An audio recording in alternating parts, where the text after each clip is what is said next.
ಕಲಿಯುಗದಲ್ಲಿ ನಮಗೆ ಸ್ವರ್ಗ ನೋಡೋಕ್ಕಾಗೋದಿಲ್ಲ. ಆದರೆ ಸ್ವರ್ಗ ನಾವು ನೋಡಲೇಬೇಕು ಅಂತ ಏನಾದರೂ ಹಠ ಹಿಡಿದ್ರೆ ಕಾಶ್ಮೀರಕ್ಕೆ ಹೋಗಬೇಕು.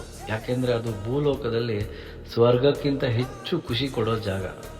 ಆರ್ಟಿಕಲ್ 370 ಹೋದ್ಮೇಲಂತೂ ನಿಜವಾದ ಸ್ವರ್ಗ ಆಗಿರೋ ಕಾಶ್ಮೀರದಲ್ಲಿ 1 ಗಂಟೆ ಕಳೆದ್ರೂ ಜೀವನ ಪೂರ್ತಿ ಸಾರ್ಥಕ ಆಗೋ ಥರದ ಒಂದು ನೋಟ. ಆ ಪ್ರಕೃತಿ ಸೌಂದರ್ಯದ ಮುಂದೆ ಬೇರೆ ಎಲ್ಲ ಸುಳ್ಳು ಅನ್ನೋ ಥರ. ಸ್ವಿಟ್ಜರ್ಲ್ಯಾಂಡು ಇಲ್ಲ, ಯಾವುದೂ ಇಲ್ಲ. ಅದು ಯಾವ ಪಾಪಿ ಪಾಕಿಸ್ತಾನನೋ ಟೆರರಿಸ್ಟ್ಗಳು ಅದನ್ನೇನಂತ ಕರಿಬೇಕು ಪೊಲಿಟಿಕಲಿ, ಅದು ನಂಗೆ ಗೊತ್ತಿಲ್ಲ. ಅಂಥವ್ರು ಈ ಮುಗ್ಧ ಜೀವಗಳನ್ನು ಆ ಜಾಗದಲ್ಲಿ ಬಲಿ ತಗೊಂಡ್ರಲ್ಲ, ಅವರನ್ನು ನಾವು ಯಾರೂ ಕ್ಷಮಿಸೋಕೆ ಸಾಧ್ಯನೇ ಇಲ್ಲ. ಇದನ್ನು ಬರೀ ಧರ್ಮ ಗಿರ್ಮ ಅಂತ ಹೇಳ್ಕೊಂಡು ನಾವು ದಾರಿ ತಪ್ಪಬಾರ್ದು. ಇದ್ರ ವಿರುದ್ಧ ಹೋರಾಟ ಆಗಬೇಕು. ಕಾಶ್ಮೀರ ಮತ್ತೆ ಮೊದಲಿನ ಥರ ನಮಗೆ ಬೇಕು. ಈ ಪಾಪಿಗಳು ಸರ್ವನಾಶ ಆಗಬೇಕು.